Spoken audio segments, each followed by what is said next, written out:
Muy bien, y comenzamos. Entonces, buenas noches a todos, sean bienvenidos a esta tercera clase.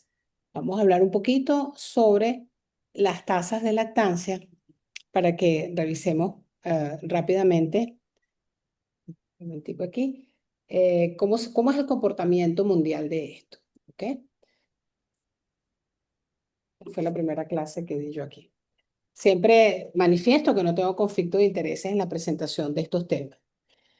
Para que tengan idea, en la región de las Américas, alrededor del 55% de los niños son amamantados dentro de la primera hora al nacer. Lo que quiere decir que un niño de cada 10 niños, 3 amamantan, 2 no amamantan. Entonces, de estos 43%, que son menores de 6 meses, hacen lactancia exclusiva. 43% es más o menos el promedio que se mantiene. Ha aumentado quizá un poco. En relación al apoyo de la lactancia, esto quiere decir a la licencia que pagan los empleados públicos para que la mamá se quede en la casa después que tiene el bebé, tenemos que el 65% tiene menos de 14 semanas. 14 semanas son menos de 4 meses. 35% tiene 14 semanas o más de licencia y solo 19 de los 35 países tienen medidas legales para la implementación parcial o total del código de comercialización. Por ejemplo, México es un país que poco utiliza el código y es un país donde están las más grandes industrias de leche.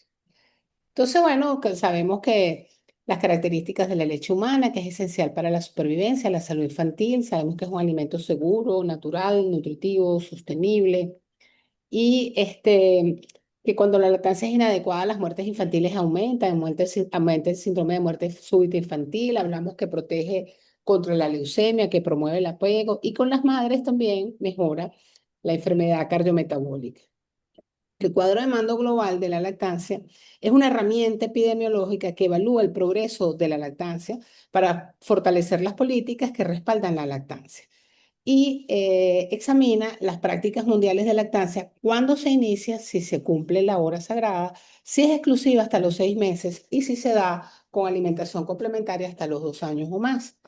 Y documenta el desempeño de las naciones en relación al manejo de la lactancia. Tiene ciertos indicadores claves, habla de cómo proteger y apoyarla, documenta los avances y desafíos en la lactancia y ya va. Va a millón la conferencia. Y destaca los países que han tenido éxito y han fortalecido estas políticas con los programas de apoyo. Según la Asamblea Mundial de la Lactancia, para el 2050, las tasas de lactancia tenían que haber aumentado el 50% para el 2025 y para el 2050 el 70%. Hay que tener estas cifras claras. Venezuela no muestra cifras igual que otros países y los verdes oscuros son los que muestran que han aumentado más de 10 puntos porcentuales y en Brasil vimos que hay un aumento importante. Los indicadores de la lactancia, entonces, para el año 2025, 48% de los lactantes deben recibir la lactancia menores de 6 meses y esta cifra está por debajo de la meta, que es el 60% para el 2030. ¿Ok? Esto es en la actualidad. Los obstáculos claves de que esto ocurra es porque los sistemas de salud son deficientes. Solo 1 de 5 países incluye formación sobre alimentación infantil y capacita médicos y enfermeras. El apoyo en la lactancia no está siendo lo suficientemente amplio como queremos. Por eso este año el lema fue Prioricemos la lactancia, construyendo sistemas de apoyo sostenibles. El apoyo es lo más importante en los lugares de trabajo, en los sistemas de salud y en las comunidades. Y por supuesto, el apoyo mundial, donde haya licencias de maternidades remuneradas de más días, de más tiempo, ¿no? Entonces, estos son los indicadores maternos actuales que nos están diciendo que si la lactancia está en 48% y la meta era el 50%, está un poco más por debajo. Yo le traigo esto para contrastar que Venezuela dice que tiene para el año 2021 78% y para este 2023 78,8, y que las encuestas señalan que estas tasas superan el 90%. Las encuestas los datos de Venezuela solamente se obtienen en los periódicos, el Correo del Orinoco, en cosas que publican ellos, en Sisbán, por ejemplo. Cuando uno entra a Sisbán, Sisbán está bloqueado, pero ellos escriben que esos son los reportes de Sisbán. Entonces, la tasa de lactancia exclusiva para 6 meses se refiere que es 76,6, y nosotros estamos hablando de que para el para que se pueda 2025 debía recibir. ser el 50%. Y el 78% para el 2024, y todo esto viene de fuentes institucionales. La conclusión de esta lámina es que Venezuela presenta unas muy altas tasas de prevalencia de las tasas de lactancia al nacimiento y en niños de 6 meses. Y bueno, nos llama mucho la atención que este, ellos sostienen que estas tasas son altas porque, bueno, ellos integran las instituciones y los ministerios que están concentrados a la promoción y protección de la práctica de la lactancia a través del Plan Nacional de Lactancia Materna, que ha conseguido proteger los bancos de leche humana. Los bancos de leche humana, en este momento, bueno, tengo información que en Monagas hay uno. Sé que inauguraron uno en Sucre, pero sé que, por ejemplo, el del Hospital Universitario de Caracas, que era el único que había por esta zona, ya pasó a ser un lactario. Sé que el de Mérida cerró, sé que en Ciudad Bolívar hay uno, que me encantaría conocerlo, y lo demás son lactarios. También hablan de los círculos de apoyo a la lactancia, grupos de madres que se reúnen para compartir experiencias, salas de amamantamiento, espacios adecuados en instituciones públicas y privadas donde las madres puedan amamantar. Yo quisiera saber si en sus lugares donde ustedes viven, realmente ustedes han visto estas salas de amamantamiento, sobre todo en los lugares de trabajo.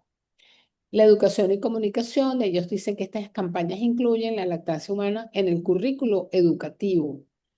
En el posgrado de Pediatría y Puericultura del Hospital de Niños J.M. Los Ríos, yo lo hice en los años 90 al 93, y había una hora de lactancia en el primer año, una hora de lactancia en el segundo año. Este año yo les di este curso de lactancia a los muchachos del hospital y a los de terapia, y la doctora Evelyn Niño volvió y dio 4 clases de lactancia. Eso es todo lo que se da. Mientras fórmulas y cereales se da en primer año y se repite en segundo año, y las clases de cereales dan realmente pena estar hablándole a los muchachos de preparación de cereales a partir de los 6 meses. Luego, investigación y monitoreo dice que los estudios evalúan el impacto de las políticas y programas que utilizan la vigilancia para esto, ¿no? Esto contrasta con lo que ocurre en Latinoamérica. Por ejemplo, esto es lo que ocurre en los países de Latinoamérica. Ecuador es el país de Latinoamérica que tiene mayor apego precoz y su tasa es de 72,2. Le sigue Chile con 70%, le sigue Argentina con 56, Perú con 49 y Brasil con 43. Son los países de Latinoamérica reconocidos por la Organización Mundial de la Salud y la UNICEF con estas tasas. De manera que entonces lo que nosotros encontramos en las referencias venezolanas se sometió a confiabilidad de estas cifras oficiales y nos mostró que había ciertas dudas de confiabilidad, porque había contradicción con los datos históricos. Los datos históricos internacionales muestran cifras muy bajas, como 27-28% en el 2017.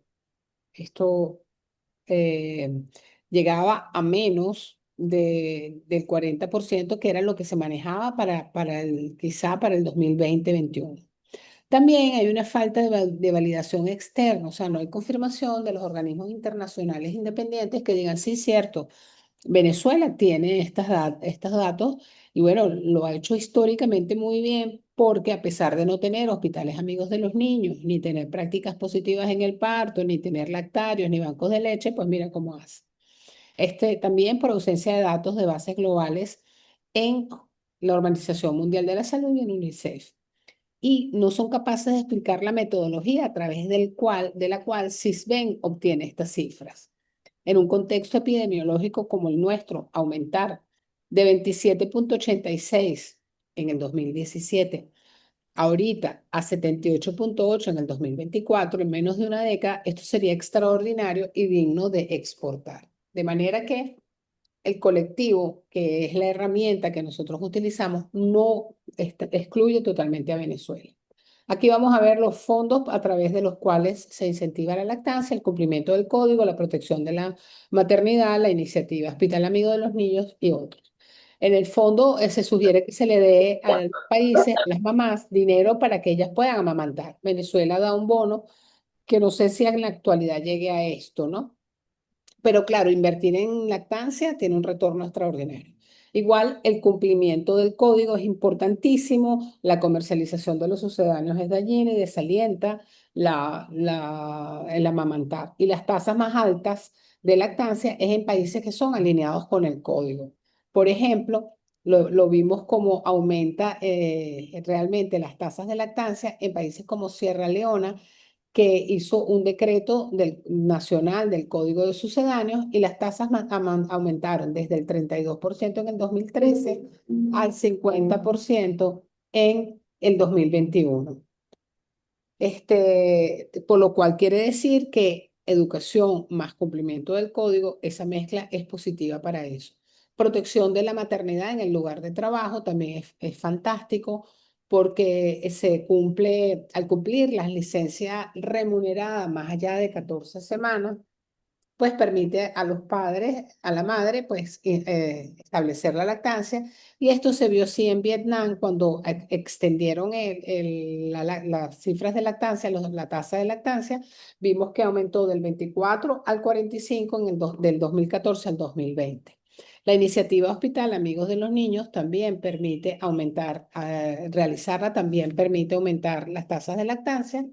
Eh, 14 hospitales 14% de los hospitales lo cumplen. El objetivo mundial es que llegue por lo menos a 40% en el 2030. Por ejemplo, en Serbia aumentaron las cifras de lactancia que van desde 13% en el 2014 hasta 24% en el 2019 con la aplicación de estos 10 pasos. Son ejemplos mundiales para que vean que invirtiendo en dinero, colocando dinero en educación, en hacer hospitales amigos de los niños, en manejar las tasas más altas de lactancia, las licencias más altas, pues bueno. También hay que monitorear a ver cómo estamos haciendo las cosas, porque si no revisamos si se están cumpliendo, no hacemos las cosas bien. Solo 7 países del mundo completo esta evaluación de los 39 países que están alineados en esto. Invertir en políticas y programas, pues ayuda a garantizar que la lactancia aumente y que aumenten los indicadores de las tasas de lactancia. En cuanto a alimentación del lactante en el niño pequeño, se cumplen en el año 2021, 23 países cumplieron estos 3 aspectos y el objetivo es que en el año 50 se cumpla el 50% de estos. Los resultados de este colectivo es que entre el 2016 y 2022 aumentaron las tasas de lactancia. El recién nacido en la primera hora 46%, amamantó 48% 6 meses, 71% amamantó hasta un año y 80% esperemos que lo haga para el 2030 y 45% mama hasta 2 años, 60% esperamos que lo haga hasta el 2030. En relación al código, es posible lograr avances con esto, se han producido en todas las regiones y el objetivo es que haya un cumplimiento del 70% para el 2030. Implementar igualmente los 10 pasos en todos los hospitales, que haya acceso a consejeros capacitados, que la intención de nosotros en la sociedad es que no sean consejeros capacitados, es que sean todos los pediatras, por Dios, los médicos generales, fortalecer los vínculos entre los centros de salud y las comunidades y siempre hacer un monitoreo de revisión para ver si se están alcanzando o no las metas. Por supuesto, hay que aumentar los recursos para alcanzar las metas, implementar el código completamente y aprobar las leyes de protección para la maternidad. Esta es como una visión para que podamos entender que invirtiendo en educación y en generar hospitales amigos de los niños y en cumplir las pautas positivas, eso definitivamente en el mundo aumenta las tasas de lactancia. Otra herramienta epidemiológica que vamos a ver es el costo de no amamantar. El costo de no amamantar se basa es una herramienta mundial que nos permite, os voy a ir pasando esto, nos permite evaluar cuánto le cuesta a un país el hecho que una madre no amamante, el dinero que se pierde en las enfermedades cardiometabólicas que ella va a aparecer, que ella va a padecer, y las enfermedades que van a aparecer los niños, la mortalidad, lo que hay que invertir para subsanar eso. El origen del problema es las fórmulas. Las fórmulas existen porque es una herramienta nutricional médica que se utiliza en situaciones desafortunadas, cuando la mamá definitivamente no está, cuando hay enfermedades, cuando hay malformaciones, enfermedades innatas o definitivamente cuando ella no quiere hacerlo. Entonces, actualmente hay una desinformación importante en el tema de la lactancia porque quien primero indica la fórmula es el médico que está recibiendo al bebé, porque dice que no le sale leche a la mamá, porque el bebé no queda satisfecho, porque esa agua clarita no lo alimenta, y eso es lo que nosotros decidimos romper con eso, con esas creencias a través de la información adecuada. Los influencers y las redes de comunicaciones estigmatizan socialmente a la madre que amamanta, lejos de ayudarnos a fomentar una opinión positiva para lograr esto.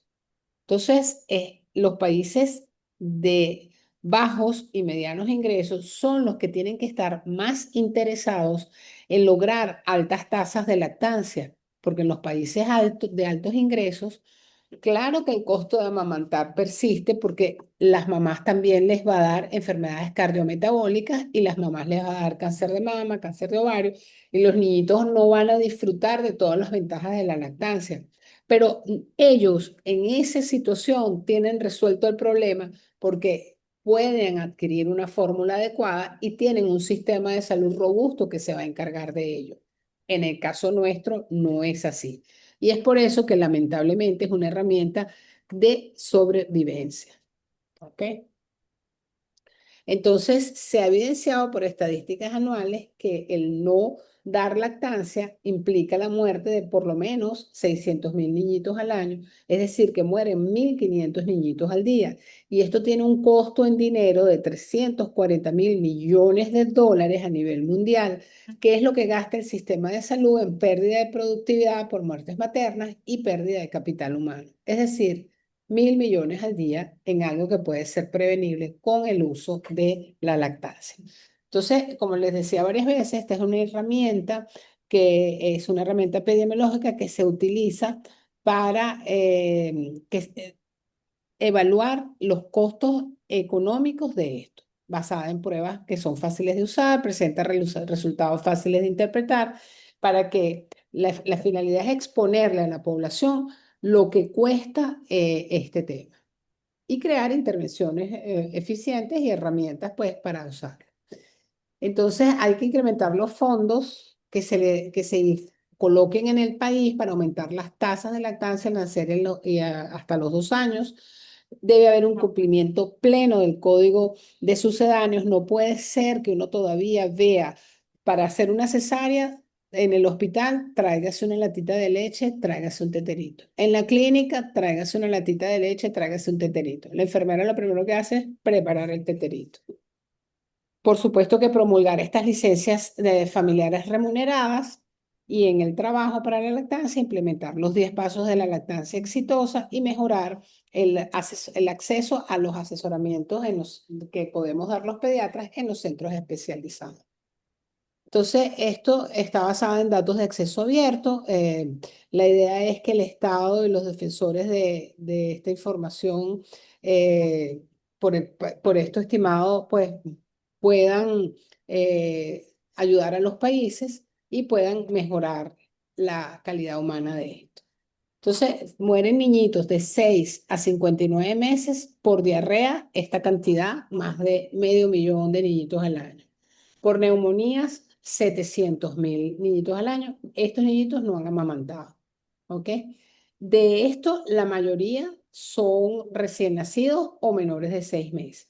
Y el otro problema, que es donde estamos los países depauperados, pues los países empobrecidos que nos manejamos para luego de la desnutrición es la obesidad, que es otro problema de salud pública gravísimo, tanto en los niños como en los padres, que llega casi a 1 millón de casos al año. En el caso de las mujeres, previene el cáncer de mama, el cáncer femenino de ovario y mama, las enfermedades metabólicas, como lo hemos visto. Y la morbimortalidad es evitable, el tratamiento es costoso y esto gasta entonces 1.100.000 millones de dólares al año. Los resultados, cuando analizamos esto, entonces tenemos pérdidas económicas por la alta mortalidad de los prematuros, de las mujeres, que se ve aquí 53.7 mil millones en futuras ganancias perdidas al año.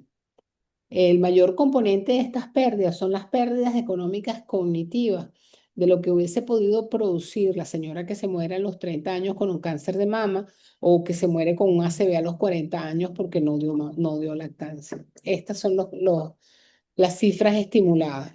Y las pérdidas económicas totales equivalen a 0,7 del Producto Interno Bruto. Entonces, en estos costos económicos aumentan el tiempo de cuidado en el hogar que asume la mamá y el tratamiento relacionado a otras enfermedades atribuidas a no amamantar. Para poder amamantar hay que tener apoyo, apoyo económico, apoyo de la familia, apoyo de la comunidad y por supuesto, la parte médica. En Venezuela, menos de 3 de cada 10 niños reciben lactancia, como les comenté, y son puestos a recién nacidos a recibir lactancia. Entonces, a pesar de que nosotros tenemos unas leyes escritas muy bonitas, la ley de lactancia del país es extraordinaria, sí carecemos de políticas y estrategias contundentes para lograr esto. Aquí no hay parto humanizado, aquí el parto tiene dolor, aquí no hay consulta prenatal de lactancia, aquí el alojamiento en conjunto lo hacen, pero después que tienen al niñito unas cuantas horas esperando en el retén, en fin. En realidad, el tema del costo de la fórmula es importantísimo porque se necesita aproximadamente una lata de leche se ha calculado que dura 3 días y se ha calculado que se necesitan 10 tazas, 10 latas de leche al mes, que oscila entre esta cantidad de dinero, entre $720 y $900. Son aproximadamente 20 kilos de fórmula, más el agua potable que gastan. Y si nos vamos a los salarios, pues tenemos un déficit grandísimo en cuanto a esto y hoy en día más aún porque se ha depauperado el bolívar y no llegamos a esto. Por eso es que la desnutrición nos arropa en nuestro país. Lactancia humana exclusiva de 0 a 5 meses. Aquí no tenemos reportes del país, más, pero vimos ya lo que habíamos, las tasas que les mostré. De manera que en el mundo ya sabemos que estas cifras han aumentado, que ya con la herramienta que vimos anteriormente, con las tasas de lactancia, gracias a la educación que se ha hecho y a la inversión, han llegado 48-50%, pero no es el caso aquí. 2 de cada recién nacidos tienen leche materna en la primera hora de vida a nivel mundial solamente, y eso en nuestro país es mucho más bajo. Aquí, que era lo que les quería mostrar, este es un cuadro de la morbilidad, entonces, en los distintos países. Pero cuando nosotros nos estacionamos aquí en América Latina, que es lo que nos concierne, vemos estas cifras de diarreas al año, estas cifras de neumonía, de obesidad como problema de salud pública, de cáncer de mama y de cáncer de ovario y por supuesto diabetes. Todas estas cifras implican un gasto increíble en la salud pública mundial. Y luego, cuando hablamos de la mortalidad, igualmente cifras elevadas de mortalidad en cuanto a diarreas, neumonías. El total de muertes equivale a 14.835 muertes infantiles en ese tema. Cáncer de mama, estas cifras cada vez son más altas por cáncer de mama, de ovario y por enfermedades metabólicas. ¿Ok? Y cuando vamos a hablar de las pérdidas económicas mundiales, todas estas cifras terribles equivalen al 0,7 del Producto Interno Bruto del país por esto mismo. Muertes infantiles por no lactancia, que son absolutamente prevenibles. Y aquí vemos en América Latina que esta cantidad de millones de dólares equivale al 0,7. Entonces es un gasto importante manejar este tipo de muertes infantiles y de problemas que ocurren en nuestro país. No tenemos nosotros las cifras de mortalidad, quizás nos parecemos un poco a México, pero igual el comportamiento en México sigue siendo alta, la mortalidad. En México las tasas de lactancia no son lo que quisiéramos que sean, porque tienen mucha influencia por la lactancia y es igual el costo total, 0,7 del Producto Interno Bruto. Los retos son vencer estas barreras individuales y sociales en la cultura, en servicios de salud, las políticas públicas que impiden lograr estas prácticas óptimas que se modifiquen y es indispensable reducir estas barreras para aumentar las tasas. Hay poca confianza de la mamá pensando que no puede producir la leche, baja autoeficacia de las madres para instalar la lactancia porque les falta educación. Recuerden que el bebé nace listo para mamar, la mamá no sabe cómo lo va a hacer. Y una de las causas principales en nuestro país es la necesidad de regresar al trabajo fuera de la casa. Tenemos muchas madres solteras, paternidad irresponsable en Venezuela, y esto agrava el problema. Las creencias y desinformación sobre la lactancia en las madres, en la familia, la falta de apoyo social, emocional y material en los quehaceres del hogar y la norma social que privilegia el uso de sucedáneos desfavorece muchísimo la lactancia. La falta de apoyo en los establecimientos temprano en el inicio de la lactancia, porque no tenemos hospitales amigos de los niños ni de la madre. Estamos en el tema de capacitar personal cada día más para promocionarlo y para propiciar solamente la lactancia. Las políticas débiles de apoyo para prolongar la lactancia en las salas de lactancia de los trabajos que no existen, salas de lactancia en los hospitales que no hay, bancos de leche que necesitamos hacer, las licencias de maternidad en el sector formal es muy pequeña, 12 semanas, y el incumplimiento del código. Las recomendaciones basadas en la evidencia hablan de liderazgo, capacitación y financiamiento, incluso ponerle dinero a la mamá en el bolsillo, comida en la... Una mamá no puede dar lactancia viendo que tiene la nevera vacía y viendo que tiene el otro niño que tiene hambre, que tiene que llevarlo al colegio, comprar los libros, en fin, eso es muy complejo en nuestros países. Bueno, aumentar el apoyo eficaz, el monitoreo de la evaluación y para llevar a casa elegir un mejor comienzo para las nuevas generaciones, pero todo esto comienza pues por mejorar la parte social y económica del país, salvar y mejorar su calidad de vida. La lactancia es un factor modificable, es importante conocer, discutir y difundir estudios actualizados que midan el impacto humano y económico de no amamantar, que la gente entienda que no amamantar es mucho más costoso, que entienda que hay que invertir en los primeros 1000 días porque al invertir en los primeros 1000 días vamos a tener un retorno fabuloso, porque vamos a tener mejor capital humano y persuadir a la sociedad a invertir en la lactancia al nivel que se merece. Estas dos, como son de epidemiología, quise dárselas así rápidamente, porque lo que viene ahora me parece que es muy interesante, que es un tema que cada día vemos más, que es la lactancia humana en la madre adolescente. Y el tema de la lactancia humana en la madre adolescente, ¿quién de nosotros no ha tenido un hijo que le ha torcido los ojos de esa manera porque lo estamos fastidiando, lo estamos mandando a hacer una tarea, a arreglar el cuarto, a hacer algo que no quiere hacer? Imagínese una niñita que de repente de la noche a la mañana tiene este bebecito al lado, siendo ella una niña. ¿Cómo podemos hacer? Esa cara de fastidio es absolutamente válida porque es que ella no está preparada para esto. El embarazo en adolescentes en nuestro país es un problema de salud pública. Tenemos las tasas más altas de toda Sudamérica. Estas duplican el promedio regional y es un fenómeno multifactorial y complejo. La tasa de fecundidad aquí en nuestro país es de 85,3, con un embarazo de adolescente de 25% y una fecundidad temprana de 45%. De 15 a 24 años tienen 2 hijos o hasta un hijo.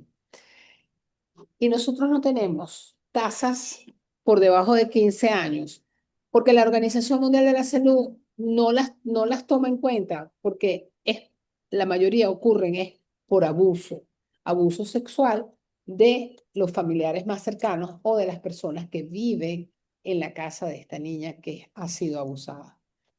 El uso de anticoncepción ya entre niñas de 15 y 19 años llega a un 43% y entre mujeres de 20 a 24, pues un 71%.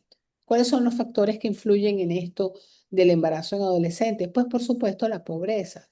Las niñas son muchísimo más vulnerables en contextos de bajos recursos. La desigualdad que marca el país, Venezuela es el país con mayor desigualdad en el mundo. Se compara con Mozambique. Tienen menos oportunidad de educación, menos oportunidad de salud, hacen deserción escolar y esto perpetúa los ciclos de pobreza. Entonces, la salida que tienen estas niñas es embarazarse con el PRAN del barrio o embarazarse con quien sea que la pueda sacar de ese lugar donde ella está y pueda ofrecerle, aunque sea un plato de comida. El tema del uso de los anticonceptivos, lo estábamos conversando anoche, es un problema tremendo. Antes ocurría en la inseguridad, en los años de inseguridad alimentaria, que fue de 2016-17, ocurría que los anaqueles estaban vacíos y no había anticonceptivos en el país. Pero ahora ocurre que esta gente no tiene dinero, o come o toma el anticonceptivo. Escogen muchas veces por ignorancia el anticonceptivo que no se adecua con las adolescentes y esto es todo un tema que tenemos que revisar. Por supuesto, dificulta la prevención de embarazos no planificados, por eso todos los embarazos en las adolescentes, 99,99 son no planificados. Y esto afecta especialmente a estas niñas de bajos ingresos. Tiene que haber educación sexual en nuestro país, es deficiente. Y los médicos pediatras, y aquí voy a abrir un momentico esto porque es importante, lo estábamos hablando anoche. Los médicos pediatras, por la LOGNA, los médicos pediatras, por la LOGNA, tenemos que, si una niña a partir de los 12 años quiere una consulta sola, hay que hacerse. Hay que hacerle la consulta sola, se sacará el familiar. Si pide anticoncepción, hay que dárselo. Usted no está allí para juzgar, usted está allí para trabajar y darle el anticonceptivo adecuado a esta muchachita. Y usted tiene que encargarse entonces de aprender a manejar los anticonceptivos para que le pueda dar a la niña la recomendación que ella está solicitando, que ella necesita. Entonces, en ese caso, nosotros debemos darle a ella la información que ella está solicitando.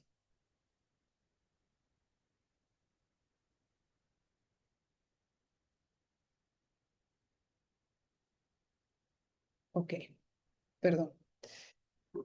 Tiene información suficiente porque no hay buena educación sexual integral. El personal que está formándola no tiene información, hay tabúes familiares, nadie le habla de sexo a esta niñita, de prevención, y los mitos perjudican esta prevención. Hay inicio temprano de la vida sexual. Esto la mayoría de las veces en menores de 15 años es por abuso.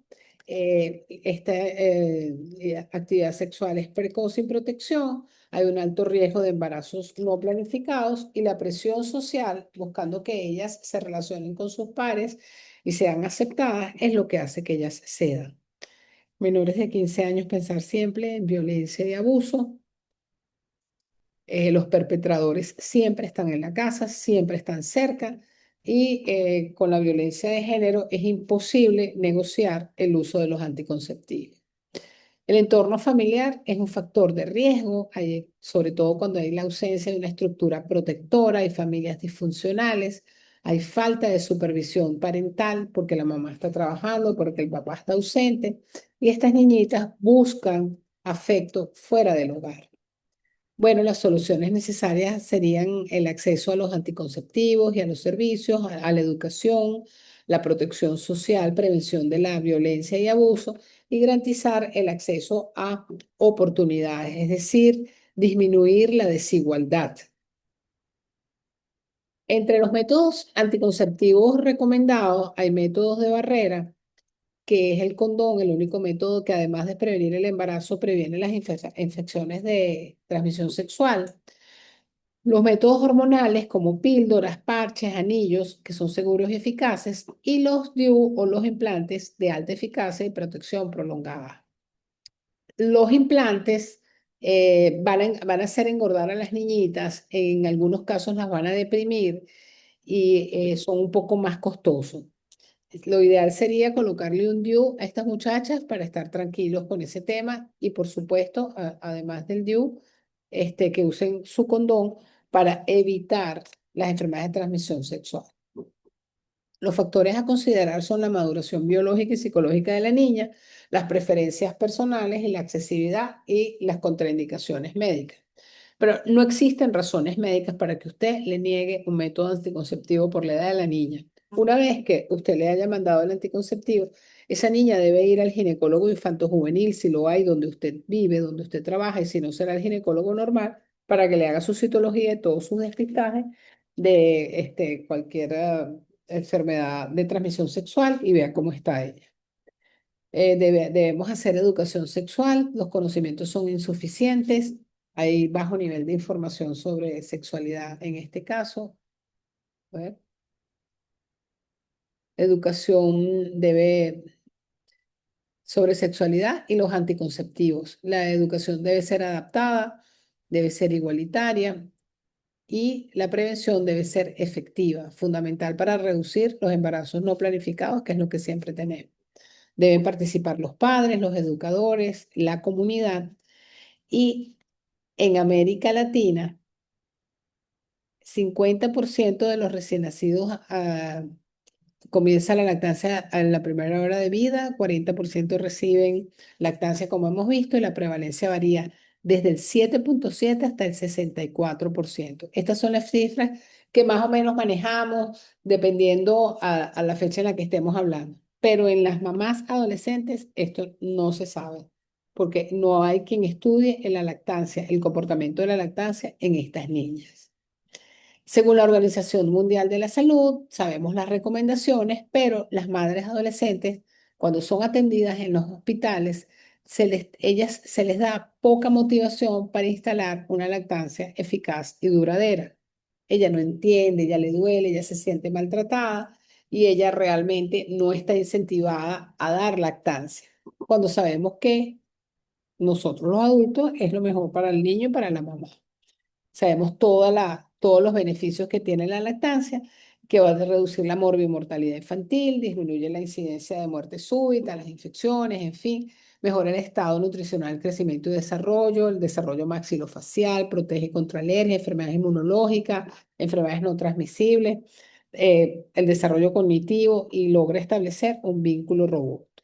Pero en las mamás, que también tiene sus beneficios, que le favorece la recuperación postparto, la pérdida de peso, incidencia de estas enfermedades no transmisibles, el riesgo a cánceres femeninos y favorece el apego, no se da muy bien en realidad la lactancia. Y para la sociedad, pues también tienes todas sus recomendaciones, porque además que evita el maltrato infantil, disminuye el costo de no amamantar, que es una herramienta que ya vimos, disminuye hospitalizaciones frecuentes, contribuye a la economía familiar y por supuesto que el producto es que mejora el capital humano. Cuando una niñita adolescente que va desde los 10 hasta los 19 años y que ella en esta etapa va a adquirir su capacidad de reproducirse, ella transita unos patrones psicológicos que van de la niñez a la adultez y se va a preparar para tener una independencia socioeconómica. Cuando una niña con estas características sale embarazada o es madre, ella se va a comportar como corresponde al momento que está viviendo. Ella no va a madurar a etapas posteriores por ser mamá y eso es algo que tenemos que entender. Ella, las características son, es que es inmadura, ella necesita vivir su etapa de adolescencia, no está preparada para asumir esto. El embarazo fue no planificado, es un evento no deseado, no tiene una relación de pareja sólida y el control prenatal, si lo hubo, seguramente fue tardío. En 9 meses que ella tiene este embarazo y como ellos piensan que las cosas mágicamente no van a ocurrir, ella no le da chance a aceptar este embarazo porque no lo planificó. Y esto genera falta de apego en muchas adolescentes y genera maltrato por inestabilidad emocional. Se siente fastidiada porque tiene este niño que la ata. Ella siente que en este momento es invulnerable, ella es omnipotente, como es la característica normal de los adolescentes. Los amigos es más importante y a ella no le importa para nada dejar el bebé y salir y llegar al día siguiente de la mañana pensando que el bebé va a dormir toda la noche. Y se frustra rápidamente porque el niño no es como ella quiere, ni hace las cosas en el tiempo en que ella quiere. Entonces, eso le da frustración, le produce enojo y hace que maltrate al bebé. Las características de ella es que la prioridad es ella antepone sus necesidades a la necesidad del niño, no controla los impulsos, las decisiones de ella son basadas en la recompensa inmediata, en la dopamina, y el pensamiento es limitado en las consecuencias de las acciones que ella toma. Entonces, debe haber un referente adulto que sea emocionalmente importante en este caso, y si la conexión es fuerte con el adulto, quizá sea menos susceptible a la presión de pares o el entorno, o pueda intervenir y pueda ayudar. Aquí hay varios ejemplos de edades de adolescentes a ver, ¿cuál es el comportamiento de ellos? Cuando tenemos una mamá adolescente temprana, menor de 13 años, la actitud de ella hacia la maternidad es terrible, porque una niña de 13 años es eso, es una niña. Ella depende definitivamente y para todo de su familia, y entonces ella le cuesta muchísimo asumir que el hijo depende de ella. Su madurez cerebral no se lo va a permitir. Y ella lo que está diseñada es para relacionarse con los padres. Entonces, lo importante son sus amigos. Aquí la maternidad, al cambiarle todo esto, ella no lo va a entender, no lo va a asumir y no puede hacerse cargo de este bebé. Ahí la única forma de salvar a este bebé es que haya una abuela que se quiera encargar de esto. Cuando a veces vemos que la mayoría de la reacción de las abuelas es botarlas de la casa, que se vaya con el otro, y ahí empieza la tragedia. O se mantiene la tragedia. La actitud de una mamá adolescente media que va de 14 a 16 años a la maternidad, ella, el estado de ánimo le fluctúa entre rebeldía, necesidad de independencia, búsqueda de identidad, en fin, ellas tienden a aislarse, ya empieza a tener un poquito de preocupación por su salud y por la del niño, y es muy importante la presencia de la pareja en este caso, que muchas veces no está, el apoyo de la familia para desarrollar el rol materno, probablemente. Y en el caso de una adolescente tardía, entre 17 y 19 años, ya estas niñas pueden consolidar su identidad y un proyecto de vida asumiendo la maternidad y el embarazo, y puede hacer hogar, formalizar su deseo de vivir en pareja y puede tomar el rol de madre joven y puede ser que la crianza se lleve a cabo sin tantos inconvenientes. La tasa de lactancia, si no la sabemos en las madres normales, en adolescentes la sabemos menos, pero ronda por aquí, 28% de iniciación, 32% exclusiva al seno materno, pero esto no dura más allá de 2 a 5 meses. La mayoría a los 2 o 3 meses ya deja la lactancia. La educación sanitaria es sumamente importante en estos casos. Sería lo ideal hacerle apoyo en el posparto y hacerle seguimiento continuo. En otros países ha funcionado muchísimo. Tenemos madres adolescentes en los talleres y se ha demostrado en trabajos de investigación que si aumentan las tasas de lactancia en 78,58 en adolescentes que recibieron educación en cuanto a alimentación, también mayor duración, mayor longevidad de la lactancia y mayor impacto sobre todo aquellas que hicieron control prenatal y durante la hospitalización del parto también las educar. Una cosa muy importante que tenemos que tener en cuenta es el requerimiento nutricional y energético de la madre adolescente. Estas niñitas están creciendo y sus requerimientos nutricionales están absolutamente aumentados. Ahora bien, si están aumentados porque ellas están creciendo y además tuvieron un embarazo y además están lactando, entonces este segundo pico de crecimiento es un esfuerzo fisiológico extra a través de la lactancia y el embarazo. Y al no estar totalmente desarrollado, se afecta. ¿Y qué sucede? Que quedan bajitas estas mamás, porque disminuye la velocidad de crecimiento. Es importante que tengan una dieta saludable, pero es sumamente importante que todas ellas tengan suplemento de micronutrientes. Los requerimientos nutricionales y energéticos de ellas aumentan. El resultado óptimo influye directamente en el estado nutricional del recién nacido. La latinoamericana llega un tercio de ellas con anemia al embarazo, desnutrida, tampoco tiene una ingesta óptima de calcio. Y esto aumenta el riesgo a preeclampsia y es por eso que sucede. Y durante la lactancia ocurre riesgo a desmineralización.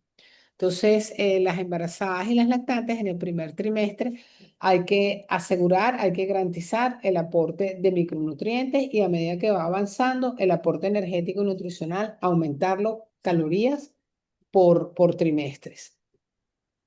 ¿Cuáles son los factores que influyen en el abandono precoz de la lactancia de estas madres adolescentes? La falta de apoyo y la parte económica familiar.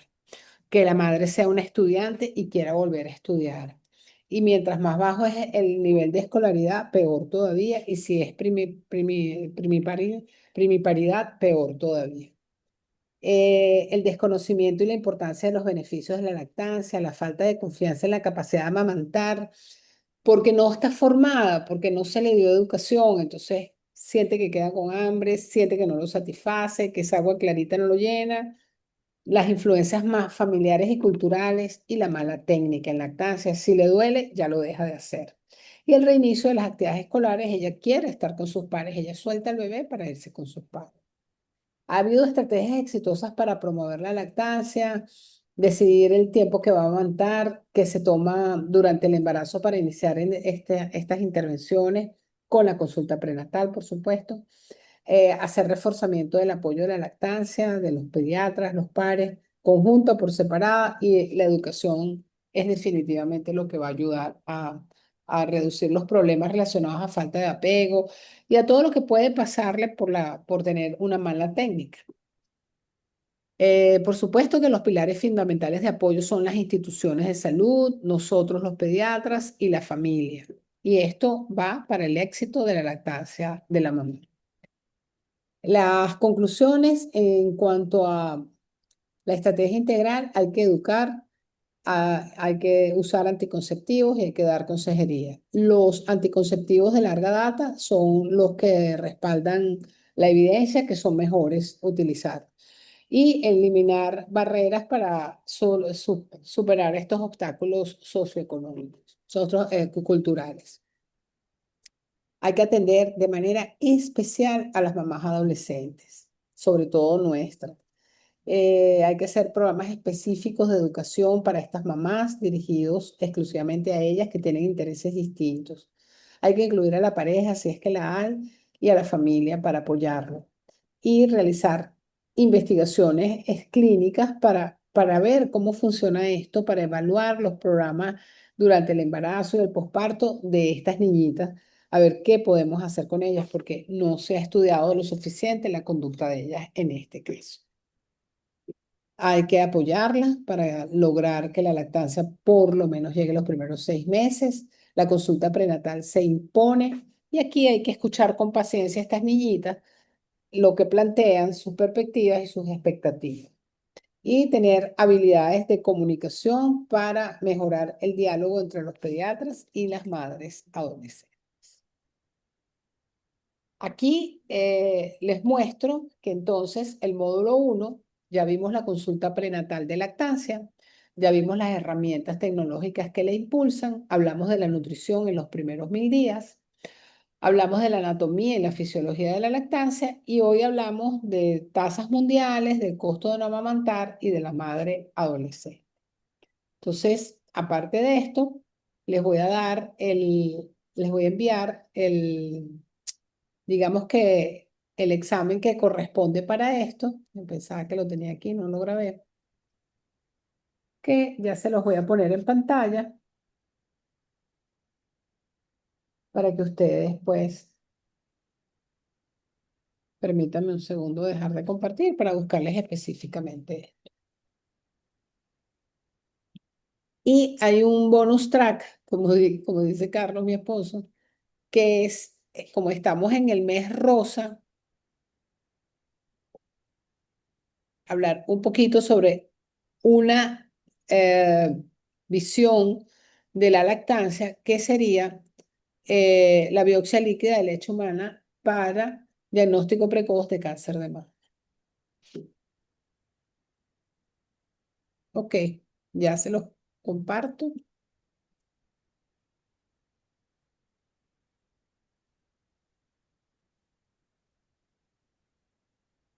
En ese código QR ustedes pueden tener el examen inherente al primer módulo. Vayan copiándolo, lo dejo un segundito para que lo copien.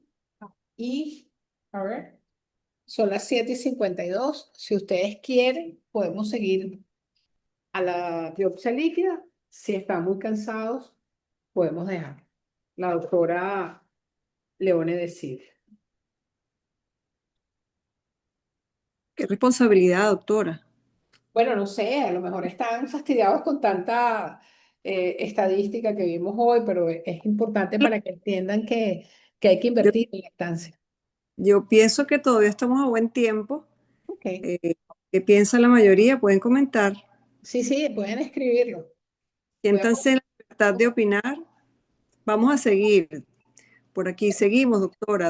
Adriana Salazar, María de Jesús, seguimos, doctora. Un tema súper importante. Me parece bonito. Yo sí. creo que Digna Pinto, de por allá del Tamacuro, seguimos. Ay, Dios mío, la doctora Digna Pinto la vi en Puerto Ordaz este fin de semana. Ajá, doctora Y Mauricio, doctora Ángela, doctora, no hay ni uno que diga que no y que se atrevan para que vean. No, todo está bien. Ya todos habrán copiado. De todas maneras, yo esto se lo voy a pasar por el chat. sí, Esta, doctora, después quienes no lo puedan copiar no se inquieten porque me escribieron varios hoy que se les dificulta un poco la comunicación esta noche y se los vamos a pasar en el chat, no hay problema, ¿ok? ok, chévere, magnífico. Entonces, cierro aquí, dejo de compartir un segundo y busco la que vamos a hablar ahorita. Doctora, pregunta a la doctora Ruth Reyes con respecto al examen, ¿hay un tiempo límite para enviarlo? No, no, no, no se vayan a angustiar con el En este examen. No, cuando nosotros terminemos dentro de la cantidad de semanas que nos faltan, bueno, que hayan presentado su examen. Ustedes pueden ir poco a poco, ven las películas, los videos si le hace falta. El examen es muy sencillo, es para que ustedes lo pasen. Realmente no tiene ninguna dificultad. Y no, esperemos que cuando terminemos hayan presentado los exámenes. Eso es lo más importante, ¿ok? Bueno, voy a buscarla.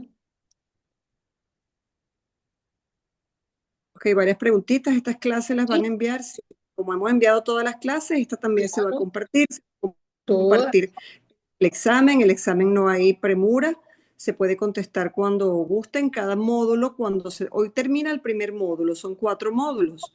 Cada Perfecto. vez que se termine un módulo se va a hacer este pequeño examen y lo pueden contestar en la medida que ustedes se pueda, y al final pues hacemos el cierre. Sí, eso es así. Es muy Ujú. sencillo. Bueno, entonces, claro, no queremos estar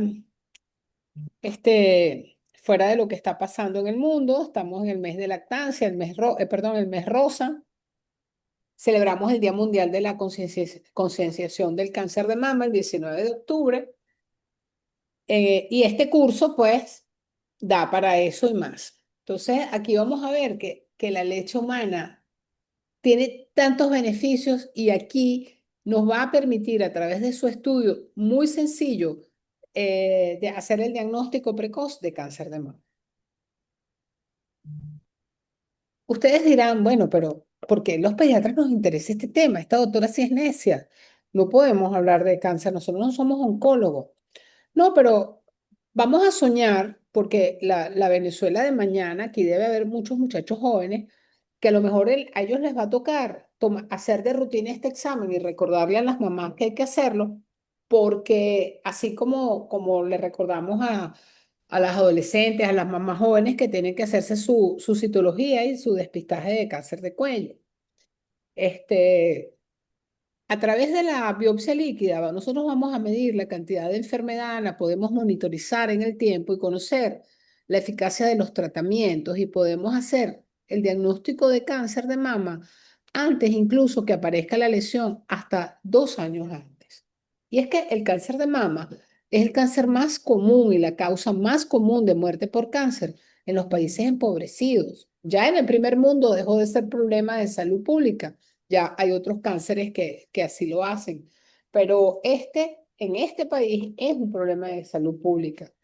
En todas las Américas hay más de 491.000 mujeres diagnosticadas con cáncer de mama, de las cuales 106.000 mueren a causa de esta enfermedad y para el año 2040 esto va a aumentar casi en el 40%.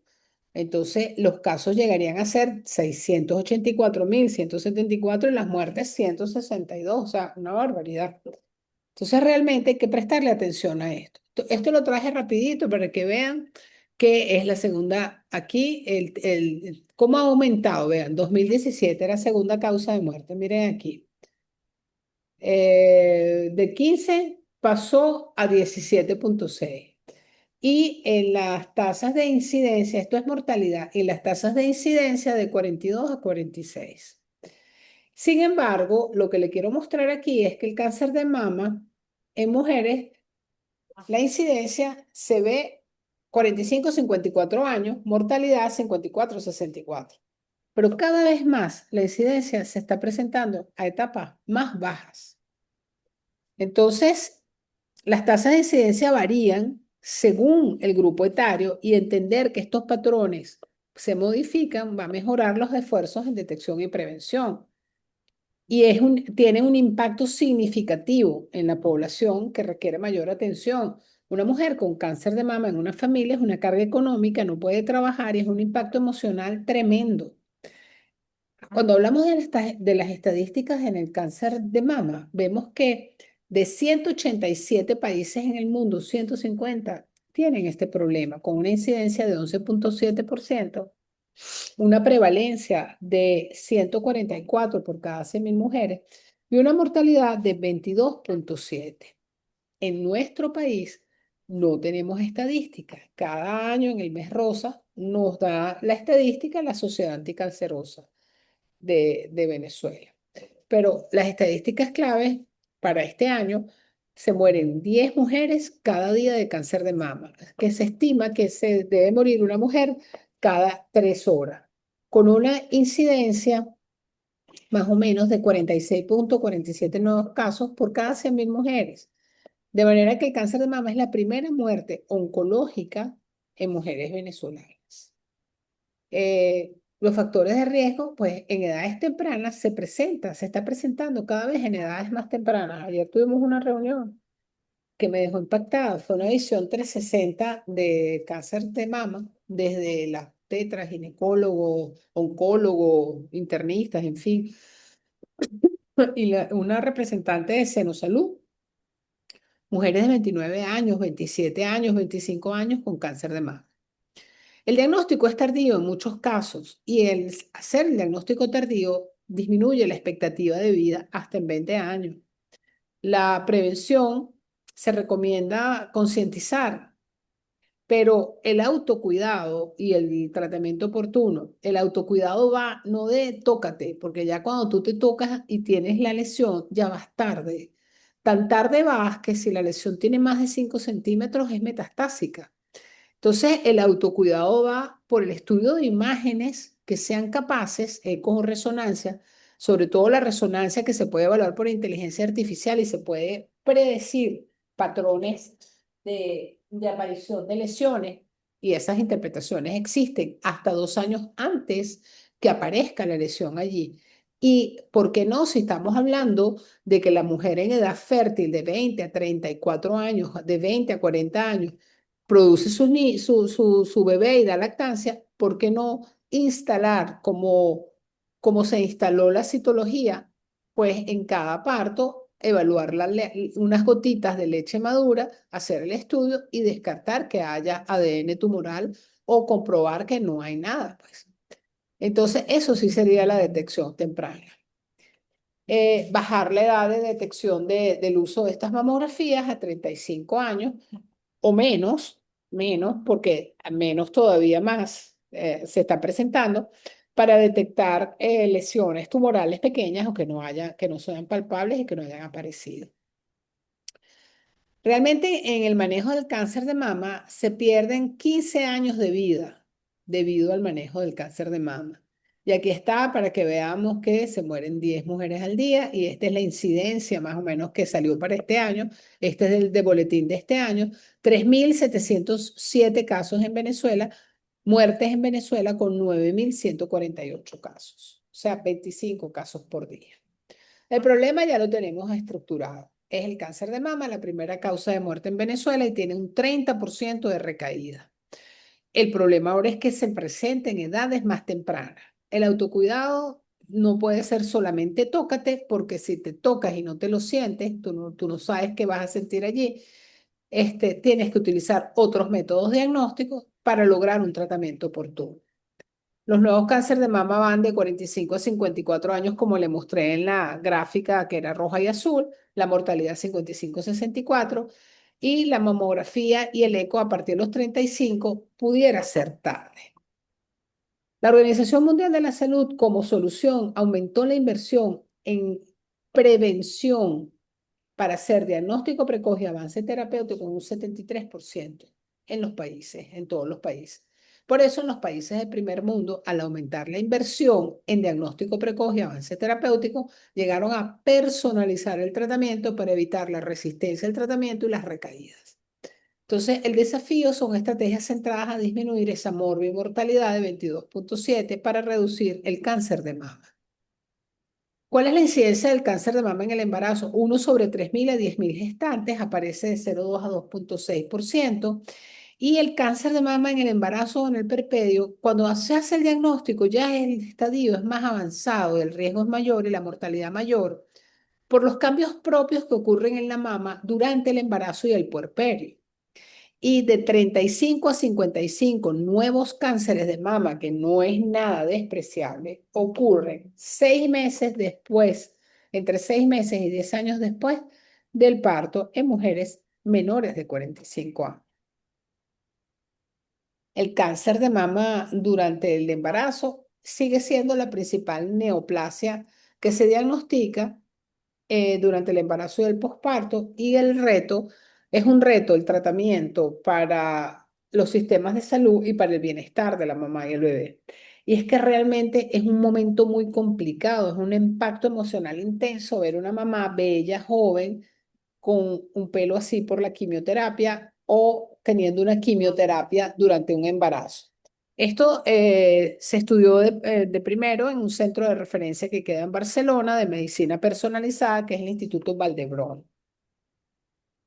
¿Cuáles son las causas de retraso en el diagnóstico de cáncer de mama? Bueno, las mamás cada vez más hay tendencia a, claro, cuando tiene cierto estatus, no lo que acabamos de ver ahorita en madres adolescentes, ¿no? Cuando la mamá es un poquito más pensante y permite educarse y formarse, está posponiendo mucho más el embarazo hasta la cuarta década con la finalidad, pues, de ya cuando vaya a tener uno o dos hijos, ya esté mejor posicionada en la parte socioeconómica. Los cambios fisiológicos de la mama, como les comenté, encubren la posibilidad de sentir las lesiones. Y la exclusión de las mujeres por debajo de 50 años, por debajo de 45 años, en estas pesquisas masivas de cáncer de mama. Durante el embarazo, el tratamiento debe ser cuidadosamente planificado, considerar la etapa del embarazo, las características del tumor, evitar quimioterapia en el primer trimestre, por supuesto, porque es el primer trimestre es el de la formación de la organogénesis, evitar la radioterapia siempre y la cirugía sí en cualquier momento son bienvenidas y sin riesgo. Durante el puerperio, si hacen tratamiento, si le dan quimioterapia, hay que interrumpir la lactancia, pero se espera entre 2 a 3 semanas posterior a la quimioterapia, donde se supone que ya todos los metabolitos se deben haber eliminado y se puede incentivar la relactación. Primero, para revisar que la leche esté libre de residuos metabólicos.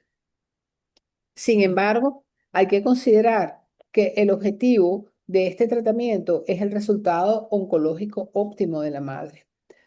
Esto es inimaginable, uno se piensa que esto no sucede, pero acabamos hace 2 semanas de dar un curso sobre maltrato en el Hospital de Clínicas Caracas, quien lo organizó el doctor Amadeo Leiva, con una pacientica de él que le tiene mucho afecto, que tiene un osteosarcoma y le amputaron la pierna y ella aceptó que le amputaran la pierna si permitían que se embarazara de su pareja para tener un bebé. Y se embarazó, recibió quimioterapia, en fin, y el objetivo de esto era recoger fondos para comprarle su pierna de titanio. Y estaba la muchacha con su bebecito.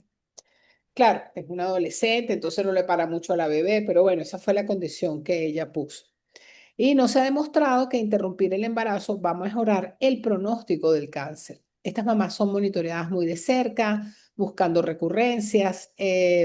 Un embarazo posterior al diagnóstico de cáncer de mama no afecta negativamente la supervivencia de la mamá, pero sí la sugerencia es esperar a tener el periodo intergenésico normal de por lo menos 2 años antes de concebir, porque si no, pues eso facilitaría la detección, o sea, facilitaría el esperar esto, nos facilita las detecciones tempranas de las recidivas.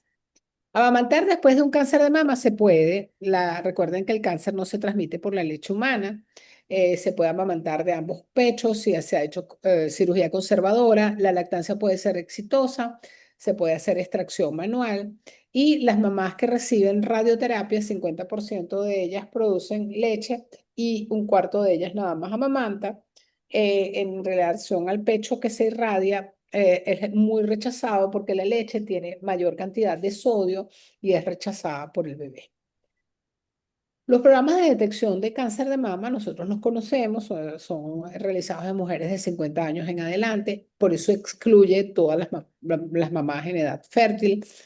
Pueden hacer mamografías, mamografía sintética o tomosíntesis, ecografía, que tiene una sensibilidad a la ecografía de 80,1% con especificidad de 88%. Resonancia, biopsia por punción y aspiración de aguja fina y estudios de extensión del tumor, el TAC y el CT-PET. Pero realmente una detección precoz sería a través de una biopsia líquida. Las biopsias líquidas se pueden hacer en cualquier líquido humano. Por ejemplo, usted puede hacer una biopsia de saliva cuando está pensando en un cáncer de parótida. Usted puede hacer una biopsia de orina cuando está pensando en un cáncer de vejiga. También puede hacer biopsias de sangre, de médula ósea, etcétera. ¿Por qué no pensar en una biopsia de leche humana cuando se pueden obtener paneles de genes que le ofrecen el 87% de mutaciones más frecuentes del cáncer de mama en mujeres menores de 45 años? Y después toda la batería normal, las resonancias, las biopsias, etcétera, etcétera, de igual manera. Aquí, la leche humana, ustedes saben que se originan en estas células del tejido lobulillar y son transportadas por los conductos, aquí en los lobulillos, y son transportadas por los conductos, ¿verdad? Mamarios y por los lobulillos. Entonces, el cáncer de mama se coloca aquí, comienzan las células a aparecer en la luz de estos conductos, ¿verdad? Y estas células, por apoptosis, cuando van degenerando, eliminan material genético. Entonces, ese ADN de las células tumorales son marcador tumoral y que puede aparecer en mujeres sanas antes de aparecer en imágenes. El caso índice de estudio de esto fue en este hospital de Valdebrón de Barcelona, como les comenté. Una señora que tuvo un bebé y a los 2 años, en otro embarazo que hizo, durante el embarazo, se hizo el diagnóstico de cáncer de mama. Y cuando ella vio eso, ella trajo su leche congelada del embarazo anterior, que todavía tenía. Y en esa leche congelada del embarazo anterior había eh, células tumorales que si en ese instante se hubiese estudiado, el pronóstico iba a ser muchísimo mejor. Entonces, es, esto que dice aquí de mujeres sanas, antes de aparecer las imágenes, es cierto que está ya la extrusión de la eliminación de material de ADN tumoral. Recuerden que cuando la mamá sale embarazada, hay en el microentorno de la mama cambios donde las células epiteliales se expanden y ellas son altamente secretoras. Estos adipocitos y estos fibroblastos se ensanchan y se preparan para producir la excreción de la leche humana. Y es un nicho ideal para el desarrollo y la producción de proliferación de estas células tumorales, porque esto es un nicho rico en nutrientes, de factores de crecimiento. Y entonces hay un aumento per se del riesgo de cáncer de mama en el embarazo, sobre todo en mujeres que estén por encima de la cuarta década. La expresión de este cáncer es a través de estas células tumorales de ADN y hay una que se utiliza como biomarcador, que es la proteína inducida por la prolactina, que es una cadena polipeptídica que secretan estas células apocrinas y que en el caso de cáncer de mama, ella aumenta la producción. Y estas células hacen el diagnóstico histopatológico de la enfermedad. Estas células que se sacan de la leche de la mamá, de la leche madura, se analizan a través de una técnica que se llama Next Generation Sequencing, que es esta técnica que está aquí, y otra que se llama Droplet Digital PCR. Esto no es medicina del futuro, que no lo podamos ver nosotros, que pensar en esto hay un viso de proximidad con estas PCRs, esta Drop Dead Digital PCR. Recuerden que cuando nosotros pasamos la pandemia, los diagnósticos se hacían por PCR y se trajeron al país, a algunos lugares del país, estas muestras, estas máquinas para hacer estas PCR específicas en ciertas células. Y sé que en la Facultad de Farmacia, por lo menos aquí de la Universidad Central, hay una. Esta Next Generation System son técnicas ómicas de alto rendimiento, de secuenciación de los nucleótidos, y ellas evalúan específicas ciertas regiones del ADN y el ARN, dando una información completa, accesible, que se compara con la clínica. Este estudio tiene una sensibilidad del 71% y una especificidad del 100%. Tiene un alto rendimiento en la capacidad de la secuenciación genómica paralela. La idea es que haya mayor exploración de la heterogeneidad intratumoral y estas mutaciones subclonales de todos los tumores van a identificar el clon dominante. La idea de todo esto es que todas estas mutaciones, inserciones, estos reordenamientos, todo esto se estudia perfectamente bien. Y esto hace que sea más personalizado el seguimiento de la enfermedad. Esto evolucionó más o menos de 96 secuencias a 800. Y estudiar estos millones de fragmentos de ADN nos permite a nosotros estudiar estas mutaciones subclonales indetectables que son las que nos van a dar quién es cuando hay un problema de recaída y de resistencia al tratamiento. Antes, a través de la secuenciación tradicional, había recaídas y resistencia al tratamiento. Pero estas mutaciones nos muestran todo, nos muestran eso. Entonces es maravilloso. Entonces, bueno, una mujer con factor de riesgo para cáncer por predisposición genética o porque tiene un embarazo a partir de los 40 años, se le solicita una biopsia líquida que no es dolorosa, no es más que unas gotitas de leche madura después de los 15 días, este, 15, 21 días, una muestra de leche, se extrae el ADN tumoral, se hace la secuenciación, se analiza, se revisan los genes y se pueden hacer los estudios complementarios para ver. Y en base a eso se confirma el diagnóstico y comienza el tratamiento mucho más antes que aparezca la lesión. La otra forma, que es la que le comenté de Droplet Digital PCR, que es por las máquinas de secuenciación de PCR, que en algunos casos hay aquí, son formatos más pequeños, muestra menor de PCR, reduce costos, los resultados son mejores, disminuyen los marcadores tumorales y la cuantificación absoluta de ADN. Estas dividen el ácido nucleico en miles de reacciones genéticas que permiten hacer el diagnóstico. ¿Cuáles son las ventajas de la biopsia líquida? Bueno, la proximidad con el tumor. Ya ustedes vieron por donde se produce la leche, salen las gotitas se producen también las celulitas tumorales y la posibilidad de detectarlo antes de que las imágenes convencionales lo hagan. Es un gran avance esto para la salud pública. Solamente una muestra de leche madura sustituye mamografías, sustituye estas exploraciones invasivas que muchas veces a las mamás no les gustan. Y bueno, es un método de despistaje puerperal con 100% de efectividad y 70% de sensibilidad. Este tipo de estudio, comparado con la biopsia en sangre, que solamente da positividad en 8%, pues tiene muchísimo más utilidad. Y el ADN del tumor se ha detectado en 87% de las muestras de leche humana que se han analizado.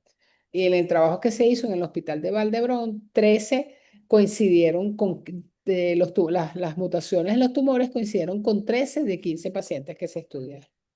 Entonces, bueno, el autoexamen ya sabemos que no nos ofrece mucho, que son las imágenes o estas biopsias las que ayudan. Claro, ya cuando hay mamas y por tumores y ganglios, ya, ¿qué vamos a hacer? La imagenología ayuda mucho y por supuesto la biopsia es lo que está dando la hora ahorita en este tema.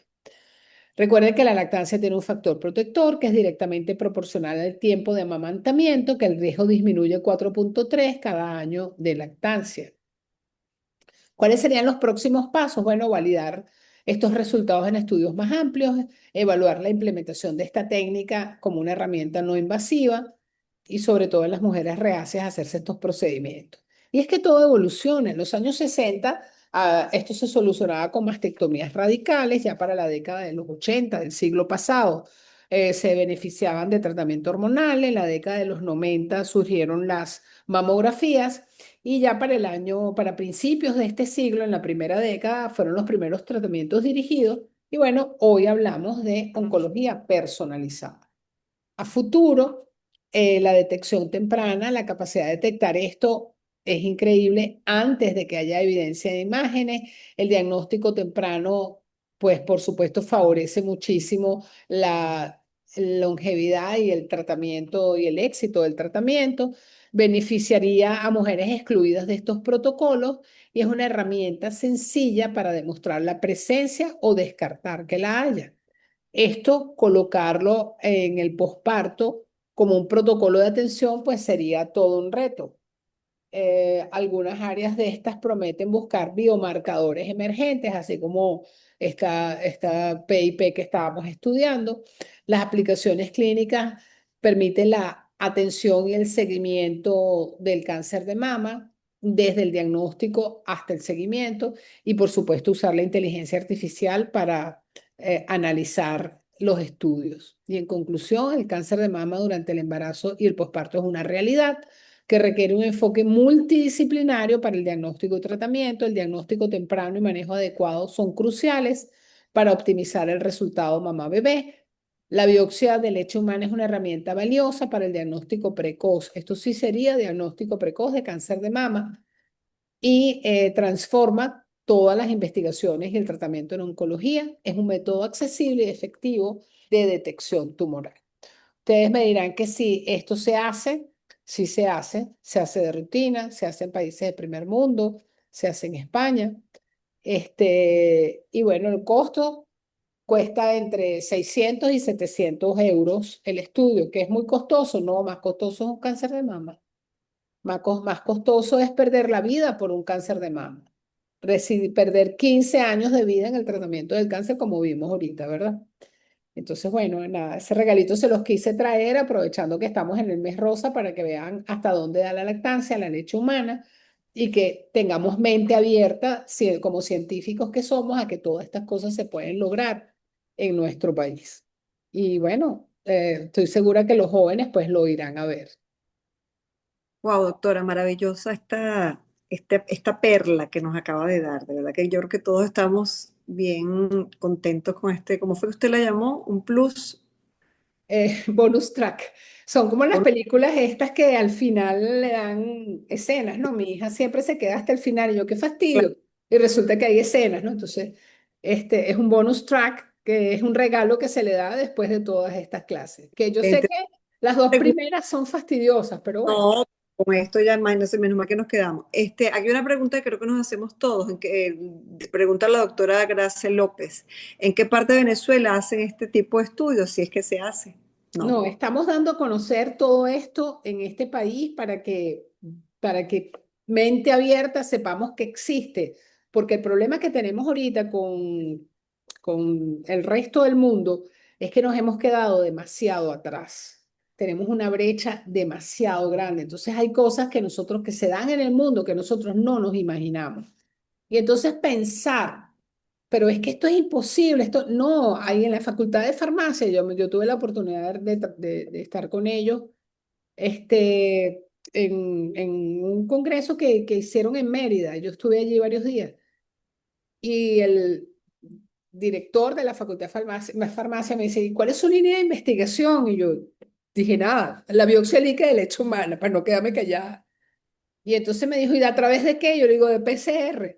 Y entonces comenté, me dice, a nosotros el gobierno nos compró un aparato de PCR y tal. Lo que pasa es que, claro, esa facultad está enfilada con el gobierno, entonces promover esto tiene que venir de alguien de allá adentro que vea el interés de hacer esto, ¿no? Pero sí se puede lograr. La máquina es costosa, sí es verdad, pero ¿cuántas vidas salvaríamos? ¿Ah? claro. O sea, es cuestión de asignación de recursos. Hoy estaba en una reunión con Secodap que hablaba de enfermedades mentales, que no hay suficientes médicos para atender enfermedades mentales. Y lo manifestaba como una tragedia y bueno, yo decía, imagínate, se irá a poner a llorar cuando vea que hay 40 oncólogos para 29 30 millones de habitantes aquí en el país. O sea, esto pasa salir corriendo. Entonces, necesitamos oncólogos, necesitamos psiquiatras infantiles, necesitamos ginecólogos infantojuveniles, adolescentólogos, para que las cosas funcionen como tienen que funcionar, ¿verdad? Y Sí, bueno, señor. para que sepamos que hacia allá hay que ir. Y Claro, doctora. Muchas felicitaciones, gracias, excelente información. La doctora Maurín hace una reflexión. Lo ideal sería que cada vez que se planifique un embarazo, la mujer sea evaluada integralmente para evitar ver cómo fallecen madres por no cumplir adecuadamente un tratamiento oncológico. Doctora, yo quiero hacer una pregunta. Usted dijo que se debería tomar la muestra los primeros 15 días del después de los posparto. 15 días, después de los 15 días. 15 días, ok. Sí, sí, tiene que ser de leche madura, no puede En ser ni de calostro ni de leche de transición. cualquier ¿Perdón?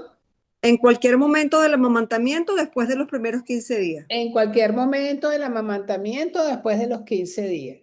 Es un tubito de ensayo lleno de leche y ya. O sea, con 4, 5 cc para hacer ese estudio y ya listo. Más que suficiente. Ah, gracias, qué bueno que le gustaron los otros temas también. Yo Eh, creo que fue un éxito de taquilla, doctora. sí, estuvo bonito, estuvo bonito. No, es que la lactancia da para mucho, de verdad que da para mucho y el empeño que tenemos en que todos sepamos manejarla y administrarla el logro lo vamos a tener. Yo estoy segura que lo vamos a tener. Yo estoy segura que los pediatras nos vamos a enamorar de esto y vamos a llegar a hacerlo una materia de pregrado y de posgrado, de manera que los pediatras y los médicos salgan preparados y sepan cómo resolver las situaciones puntuales que se le presenten en la lactancia. Esta es la idea. Esta es Así la- es. sí. Voy a parar la grabación.